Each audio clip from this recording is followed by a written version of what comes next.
Welcome. आइए हम लोग मार्केट के बारे में बात करते हैं। यहां पूछा जा रहा है कि what is the characteristic of a market, बाजार की क्या विशेषता है। तो मार्केट आपको मालूम है, मार्केट एक मैकेनिज्म होता है जो गुड्स एंड सर्विसेज के एक्सचेंज को फैसिलिटेट करता है। मार्केट जो है उसके लिए आज के डेट में एक मैकेनिज्म हो गया, वो प्लेस बाउंड नहीं रह गया है। वर्चुअल मार्केट भी है लेकिन ट्रांजेक्शन रियल होते हैं।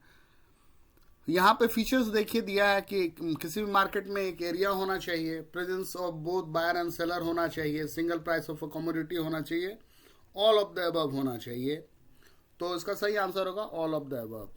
ये सारे फीचर्स जो हैं किसी भी मार्केट में होते हैं। Answer D. चलिए आइए नेक्स्ट क्वेश्चन को देखता हूं। What is the basis for the classification of the market. Basically ये टाइप पूछ रहा है कि मार्केट के टाइप बताओ। तो परफेक्ट कंपटीशन होता है और इम्परफेक्ट कंपटीशन होता है, जीरो कंपटीशन जिसको मोनोपोली बोलते हैं वो होता है ऑल ऑफ द अबव। ठीक है। और इम्परफेक्ट कंपटीशन जो है उसके बहुत सारे फिर टाइप हो जाते हैं। ओलिगोपोली है, मोनोपोलिस्टिक है, डुओपोली है ना। फिर ओलिगोपोली में भी टाइप हो जाता है कि कॉल्यूसिव है चाहे नॉन कॉल्यूसिव है। और फिर इसके लिए बहुत सारे मॉडल होते हैं, वो आप आगे के क्लासेस में पढ़िएगा। डुओपोली जहाँ पे दो सेलर होंगे, है ना। और मोनोपोलिस्टिक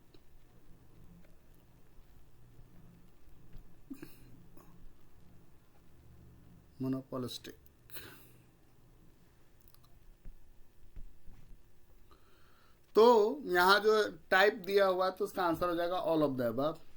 परफेक्ट कंपटीशन का क्या फीचर होता है आपको पता होगा। Many sellers, many buyers, free entry and exit. और फर्म जो है वो प्राइस टेकर होता है। ए आर बराबर एम आर होता है। टी आर का कर्व ऐसा होता है, ऐसा A R M R curve ऐसा होता है। यही ए आर कर्व भी है, यही एम आर कर्व भी है, यही प्राइस का कर्व भी है। ये सारा परफेक्ट कंपटीशन में। अगर मोनोपोली की बात करें तो ये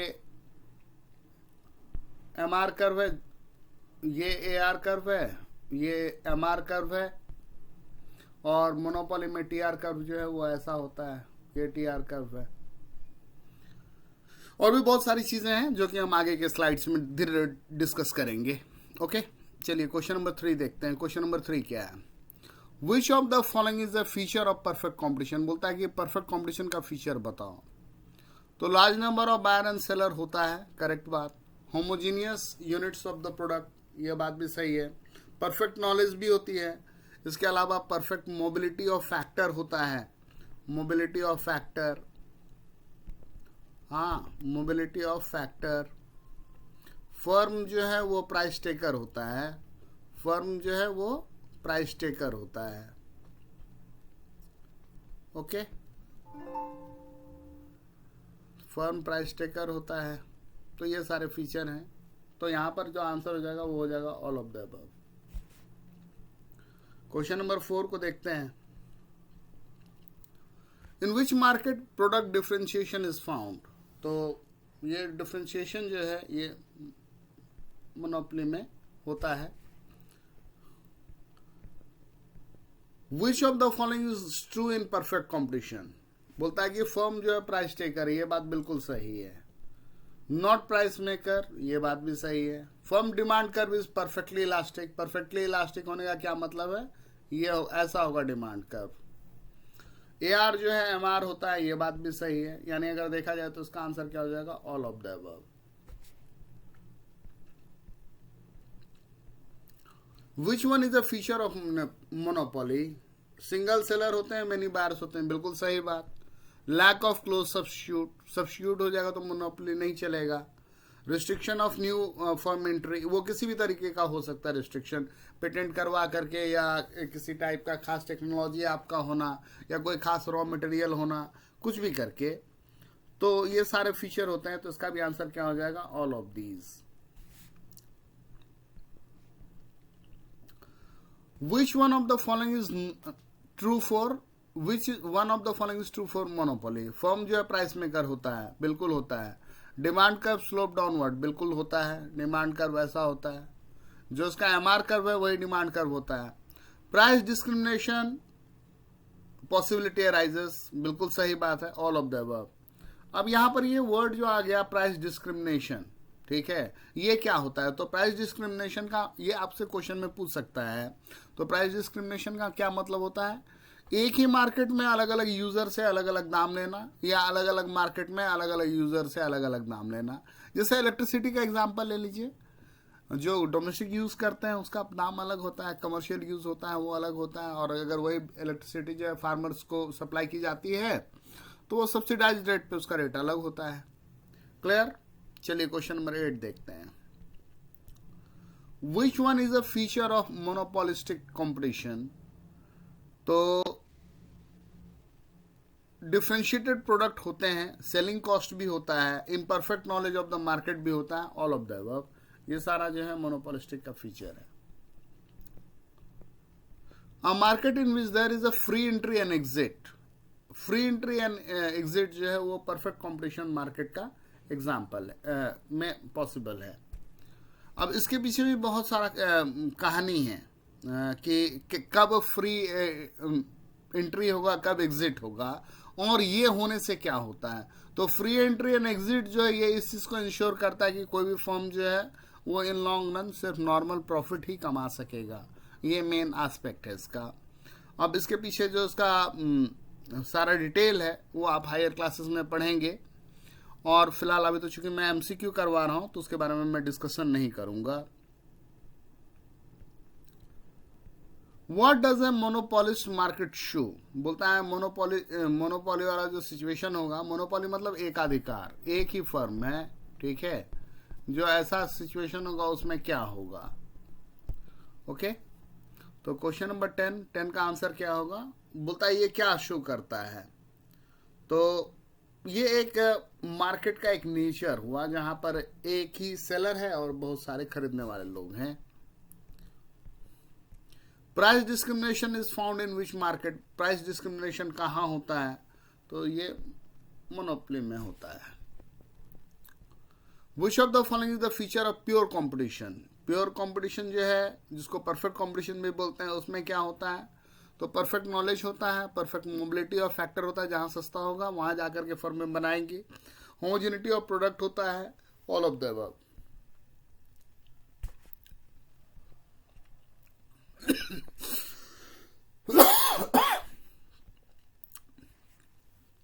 एक ऐसा सिचुएशन यहां पर केवल खरीदने वाला जो है वो एक ही हो तो उसको मोनोपोली बोलते हैं। Question 14, the concept of monopolistic competition is given by? बोलता है ये कंसेप्ट जो है वो किसने दिया है? तो ये कंसेप्ट जो है बेसिकली ये चैम्बरलिन का दिया हुआ कंसेप्ट है, प्रोफेसर चैम्बरलिन। अब प्रोफेसर एलन हिक्स जो है वो इन्होंने दिया है इंडिफरेंस कर्व का कंसेप्ट। प्रोफेसर हिक्स जो है उन्होंने आईसी का कंसेप्ट दिया, इंडिफरेंस कर्व।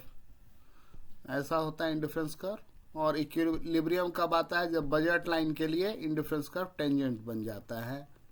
ओके, और बजट लाइन का मैथमेटिकल इक्वेशन क्या होता है? तो m बराबर p1x प्लस p2y। ओके, फिर इसी में पूछा जाता है कि इंडिफरेंस मैप क्या होता है, ये क्या होता है, वो क्या होता है। तो वो सब चैप्टर 1 और 2 का चीज है, उसका ऑलरेडी मैं बता चुका हूं। क्वेश्चन 15 देखते हैं। विच of the following is not a feature of perfect competition? Perfect competition का इसमें कौन सा फीचर नहीं है? नॉट। कंफ्यूज मत कीजिएगा, क्वेश्चन को ध्यान से पढ़िएगा तभी आप आंसर कीजिएगा। तो बायर एंड सेलर बहुत ज्यादा होता है, होमोजेनिटी होती है, perfect knowledge of the market होता है। बोलता है एडवर्टीजमेंट एंड सेलिंग कॉस्ट, ये परफेक्ट कॉम्पिटिशन में नहीं होता है। तो 15 जो है उसका आंसर क्या हो जाएगा? सी।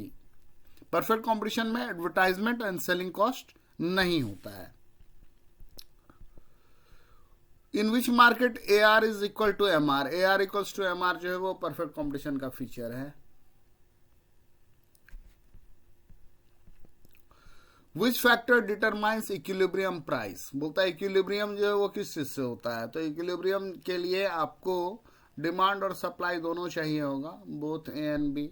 डिमांड कर्व ऐसा होता है, सप्लाई कर्व ऐसा होता है। ये जहां पे कट करेगा यही हुआ इक्विलिब्रियम पॉइंट। ये सप्लाई कर्व है, ये डिमांड कर्व है।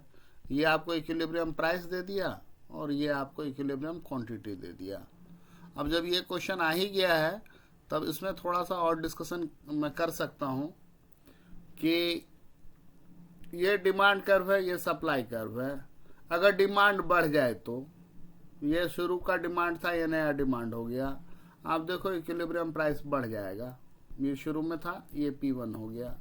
क्वांटिटी भी बढ़ेगी, ये था पहले क्वांटिटी, अभी नया देखो क्वांटिटी भी बढ़ गई।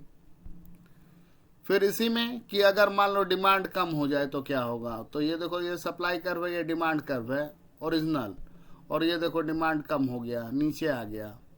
तो शुरू में आपका इक्विलिब्रियम क्या था, ये P, ये था आपका इक्विलिब्रियम पॉइंट E। अभी जो है वो प्राइस गिर गया, प्राइस गिर करके P1 हो गया और इक्विलिब्रियम जो है वो E1 पे शिफ्ट हो गया। क्वांटिटी भी गिर गई, ये क्वांटिटी था पहले, अभी ये हो गया। Okay, price is determined by demand and supply, whose statement is this, बोलता है ये स्टेटमेंट किसने कहा है। तो ये स्टेटमेंट जो है वो प्रोफेसर मार्शल का दिया हुआ है। उनका मार्शल का कहना था कि एक तोते को डिमांड और सप्लाई बोलना सिखा दो, वो इकोनॉमिस्ट बन जाएगा। इसको ये मतलब लिटरली मत ले लीजिएगा, इसको फिगरेटिव सेंस है इसका मीनिंग का। Price of a commodity is determined at a point where, बोलता है कि कहाँ पे प्राइस इक्विलिब्रियम प्राइस डिटरमाइन होता है। तो जहां पे डिमांड और सप्लाई दोनों इक्वल होते हैं। क्वेश्चन नंबर 20 देखते हैं। What is true for perfect competition market, बोलता है परफेक्ट कॉम्पिटिशन मार्केट के लिए क्या इसमें से सही है। सारे ऑप्शंस को पढ़िए, आराम से सोचिए और फिर जवाब दीजिए। मैं देखता हूँ कि किसने क्या कमेंट किया है। तो परफेक्ट कॉम्पिटिशन में प्राइस जो इंडस्ट्री डिटरमाइन करता है, फर्म जो है वो इंडस्ट्री का प्राइस टेकर होता है, और डिमांड और सप्लाई दोनों से डिटरमाइन होता है, यानी answer option D. Who give the concept of time element in price determination process, बोलता है ये कंसेप्ट किसने दिया है। तो ये कंसेप्ट जो है वो प्रोफेसर मार्शल का दिया हुआ कंसेप्ट है। एक समय होगा तो आप किसी चीज का दाम ज्यादा देना चाहेंगे, एक समय पर आप उसका दाम कम देना चाहेंगे। How many categories of product duration have been made by Marshall on the basis of supply? तो ये जो है ये उन्होंने 7 कैटेगरीज में डाला है। Which is the reason of change in demand, बोलता है चेंज इन डिमांड का क्या है। तो चेंज इन डिमांड जो है उसमें सारा कुछ हो सकता है। कंज्यूमर का इनकम में चेंज, उससे change in price of related good, population increase, ये सारे फैक्टर की वजह से चेंज आ सकता है। चेंज कहने का क्या मतलब होगा, या तो इंक्रीज करेगा या डिक्रीज करेगा, चेंज का ये मतलब है।